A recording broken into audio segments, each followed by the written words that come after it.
नमस्कार मित्रों, स्वागत है आपका द पीपल वॉइस में। मित्रों, अभी सोशल मीडिया पे आरक्षण को लेकर के काफ़ी कुछ स्टेटमेंट आया और इसको संदर्भित किया गया विपक्ष के नेता राहुल गांधी जी को कि उन्होंने अमेरिका में जॉर्जटाउन यूनिवर्सिटी में स्टूडेंटों से मुखालफ होते हुए कहा कि आरक्षण वो खत्म कर देंगे। इस तरह की भ्रांतियां फैलाई जा रही हैं। इतना ही नहीं, बहुजन समाज पार्टी की प्रमुख बहन सुश्री मायावती जी ने भी बहुजन समाज में संदेश दिया कि कांग्रेस आरक्षण खत्म करना चाहती है। उन्होंने किस दबाव में ये कहा, क्यों कहा, हम इस पे नहीं जाएंगे, ये हमारा विषय नहीं है। हमारा विषय है आपके सामने फैक्ट रखना।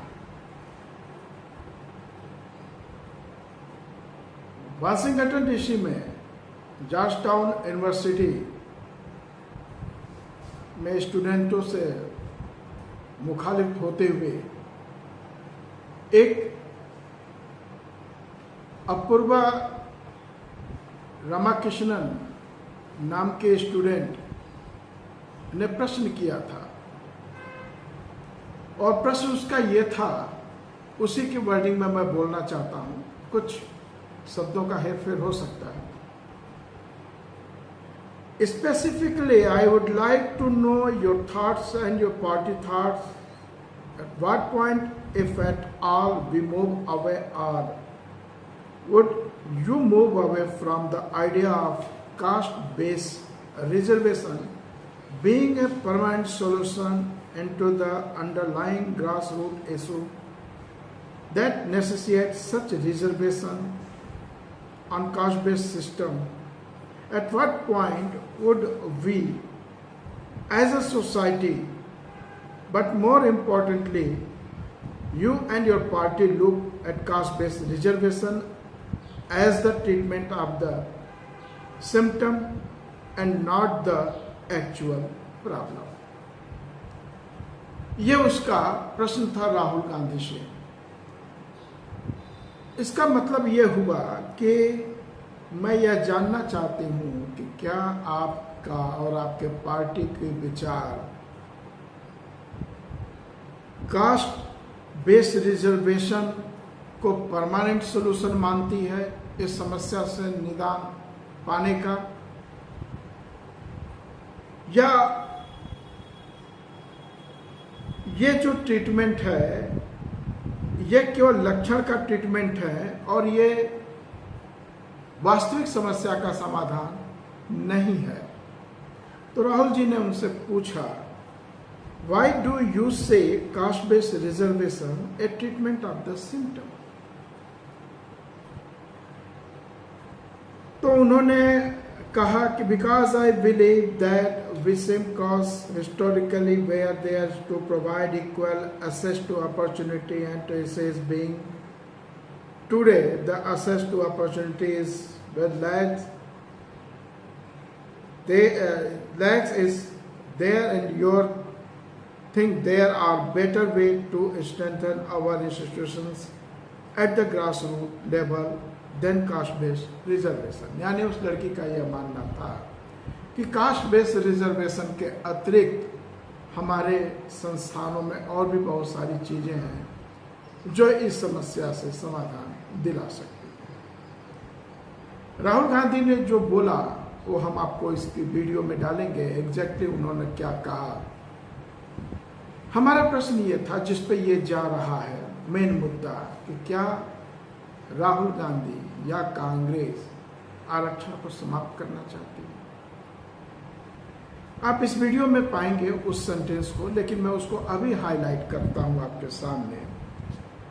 बातचीत के ही दौरान राहुल ने कहा, we will think scrapping reservation when India is a fair place and India not a fair place. हम रिजर्वेशन को समाप्त करना चाहेंगे जब भारत एक फेयर प्लेस हो।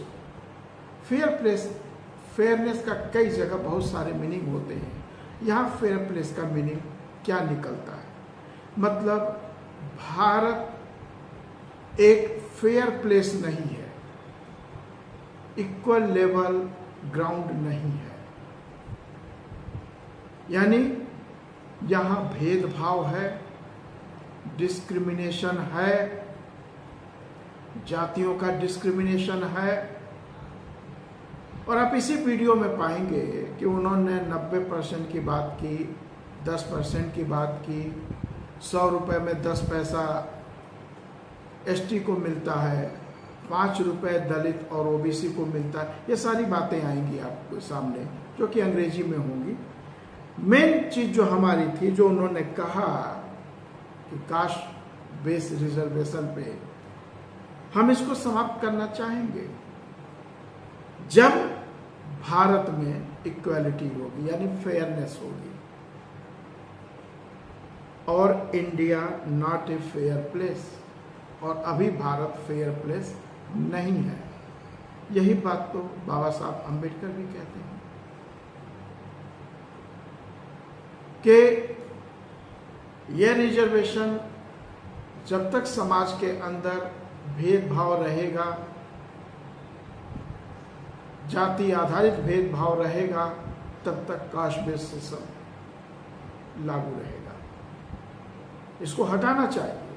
और वास्तव में अगर लोग यह चाहते हैं कि यह सिस्टम हट जाए, कास्ट बेस्ड रिजर्वेशन हट जाए, तो उनको आगे आके प्रयास करना होगा कि जाति के आधार पे असमानता को दूर किया जाए। असमानता क्या? विचारों में असमानता, व्यवहार में असमानता, सामाजिक न्याय में असमानता, इन सबको दूर किया जाए। यानी संविधान के उद्देशिका के अनुसार हमें बंधुता को बढ़ाने का प्रयास किया जाए। इस बंधुता को विकसित किए बगैर ये जातिवाद, caste discrimination, caste feeling, untouchability etcetera, it is not going to abolish. इसलिए प्रियम्बल में इस चीज को खत्म करने के लिए, इस डिस्क्रिमिनेशन को खत्म करने के लिए लिखा गया प्रमोट फ्रैटर्निटी। मित्रों, आप इस वीडियोस को देखिएगा और आप स्वयं निर्णय लीजिए कि राहुल गांधी ने क्या कहा और आपके समक्ष भारतीय जनता पार्टी और बहुजन समाज के नेताओं ने आपके समक्ष क्या रखा। इस वीडियो को देखिए आप। There are other tools, but we will think of scrapping reservations when India is a fair place, and India is not a fair place. Now that questioners can be efficient, please. Absolutely. Namaste, Rahul Gandhi ji. My name is Apurva Ramakrishnan, and well, because in your talk you did mention caste and reservation, I'm going to throw you a hardball question. In that, I would specifically like to know your thoughts and your party's thoughts on at what point, if at all, would we move away, or would you move away from the idea of caste-based reservations being a permanent solution to the underlying grassroots issues that necessitate such reservation-based systems? At what point would we as a society, but more importantly you and your party, look at caste as caste-based reservations as a treatment of these symptoms and not the actual problem? why do you say caste-based reservations are treatment of the symptoms? Because I believe that the reservations, when they came about historically as well, were there to provide equal access to opportunity. And the issue is, even today, the access to opportunity is where the lag is there. And do you think there are better ways to strengthen our systems institutionally at the grassroots levels than the caste-based reservation? Well, let's look at the numbers. If you look at the Indian government, and you look at, there are 70 bureaucrats who run the Indian government, secretaries to the government of India. These are the guys that take pretty much all the financial decisions in the government. Okay? If you add up Dalits, tribals, OBCs, they come to 73%.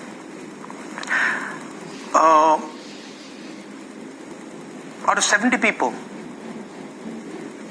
there's one tribal. I think 3 Dalits, 3 OBCs. So, and I think a minority. So, 90% of India, in the government of India, has access to less than 10% of the positions that determine how money is going to be spent. And when you actually look at the financial numbers, then tribals get 10 paisa out of 100 rupees. Dalits get, I think, 5 rupees out of 100 rupees. And OBCs get a similar number. So, the fact of the matter is that they're not getting participation. Right? And the problem is that 90% of India is not able to play. Right? Go through the list of every single business leader in India. And I've done it. Show me the tribal name. Show me the Dalit name. Show me the OBC name. Out of the top 200, I think there's one OBC. They're 50% of India. So we're not treating the symptom. That's the problem. Right? Now, it's not the only tool. There are other tools. But we will think of scrapping reservations when India is a fair place. And India is not a fair place. Now, that creates a problem.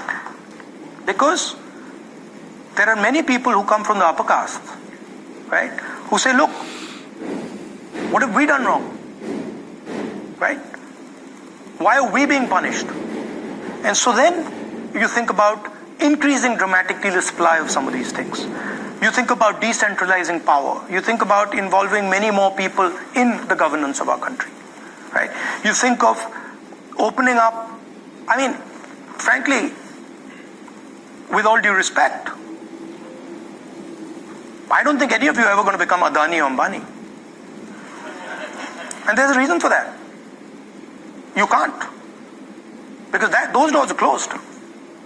So, the answer to people in the general caste is you open those doors. I think we'll have time for one final. आपने इस video में यह भी देखा कि राहुल जी ने कहा, now that creates a problem because there are many people who come from the upper caste who says, look, what have we done wrong? Upper caste के बहुत से लोग आते हैं और आपके समझ में होता है कि भाई ये पूर्वजों ने हमारे किया, हमारी क्या गलती है? ठीक है, हमें क्यों पनिशमेंट दिया जा रहा है? हमारे पूर्वजों की गलती का पनिशमेंट हमें क्यों दिया जा रहा है?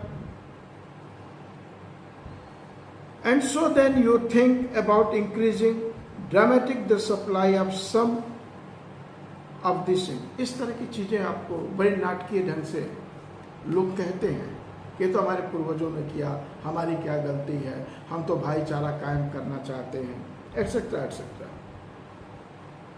You think about decentralizing the power. You think about involving many more people in the government of our country. You think of opening up. I mean, frankly, with all due respect, I don't think other to become Adani and Ambani. Rahul ji ne kaha, you think about opening up. वो जो दरवाजे बंद हैं, जो लोगों को आने के लिए, उसे आप खोलिए.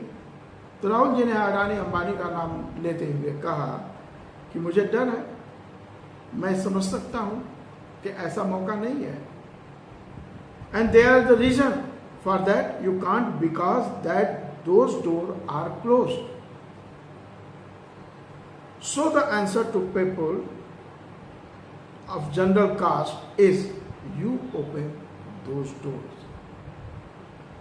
बहुत ही अच्छा सामाजिक संदेश हम सभी के बीच में राहुल जी ने उस यूनिवर्सिटी में दिया, जॉर्जटाउन यूनिवर्सिटी में दिया।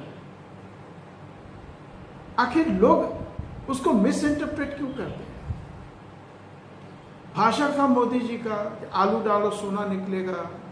राहुल जी ने बैंक कसा, मोदी जी कहते हैं कि आलू डालो सोना निकलेगा, और गोदी मीडिया ने, आईटी सेल ने राहुल के नाम पे चिपका दिया कि राहुल बोलता है इधर सोना आलू डालो सोना निकलेगा। इस तरह के भ्रम फैलाने की आदत है। आप उस ट्रैप में मत पड़िए। इस वीडियोस को आराम से देखिए और अपना निर्णय लीजिए जो अभी तक आपने देखा है। जय भारत, जय संविधान।